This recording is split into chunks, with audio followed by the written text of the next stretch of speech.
ఇది ఆదిలాబాద్ పట్టణ శివారులోని కొమరం భీం కాలనీ. ఇక్కడ నివసిస్తున్న వారంతా ఆదివాసీ గిరిజనులు.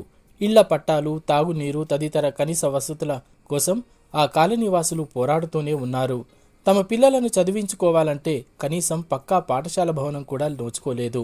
ఇంతకాలం చెట్ల కింద, పూరి గుడిసెలో, ఆరు బయట ఇలా పిల్లల చదువులు కొనసాగుతున్న నేపథ్యంలో కాలనీ వాసులు ప్రజాప్రతినిధులను, జిల్లా కలెక్టర్, ఐటీడీఏ ప్రాజెక్టు అధికారిని పలుమార్లు కలిసి పాఠశాల భవనం కోసం మొరపెట్టుకున్నారు.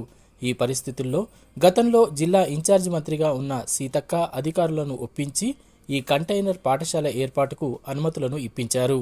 దీంతో ఐటీడీఏ ద్వారా 5 లక్షల రూపాయల నిధులతో సరికొత్త కంటైనర్ పాఠశాలను తయారు చేయించారు. ఇది 30 అడుగుల పొడవు, 12.5 అడుగుల వెడల్పుతో ఉంది.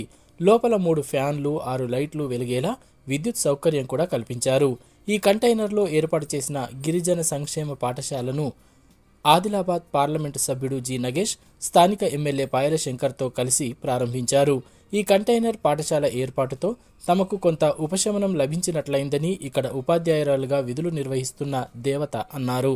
నేను 2013 నుంచి ఐటీడీఏ ఆశ్రమ స్కూళ్ళలో పనిచేస్తున్నా సార్. కొమరంభీం కాలనీకి డిప్యుటేషన్ గా పంపించారు. ఇక్కడికి వచ్చి చూసేసరికి ఒక స్కూల్ లేదు, ఏం లేదు సార్. పిల్లలందరూ చెట్ల కింద కూర్చోబెట్టి, వాళ్ళని రేకుల షెడ్ కింద కూర్చోబెట్టి, ఈ సంవత్సరం అయితే చాలా వర్షాలు ఉండే సార్. ఆ వర్షాలకి చాలా ఇబ్బంది పడ్డాం పిల్లలు. నేను మా పరిస్థితిని చూసి ఐటీడీఏ వాళ్ళు ఈ కంటైనర్ స్కూల్ ని ఇచ్చారు సార్. దీనివల్ల కొంచెం ఉపశమనం కలిగింది సార్. కాకపోతే ఇంకా మౌలిక వసతులు ఏమీ లేవు. పిల్లలకి టాయిలెట్స్ లేవు, తర్వాత ఇంకా వాటర్ ఫెసిలిటీస్ లేదు సార్. చాలా ఇబ్బందిగా ఉన్నాయి వాటితోని. అన్నిటికంటే ముఖ్యమైనది మధ్యాహ్న భోజనము పిల్లలకి లేదు సార్. ఇప్పుడు ప్రస్తుతం అయితే ఈ కంటైనర్ స్కూల్ ఇవ్వడం వల్ల కొంచెం అయితే మాకు సంతోషంగా ఉంది సార్.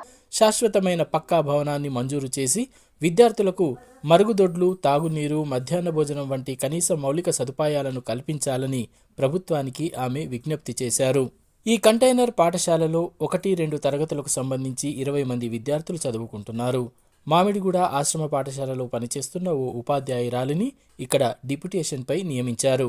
కాగా వినూత్నంగా ఆలోచించి ఏర్పాటు చేసిన ఈ కంటైనర్ పాఠశాల అందరినీ ఆకట్టుకుంటోంది. అందులో కూర్చొని చదువుతున్న విద్యార్థులు మురిసిపోతున్నారు.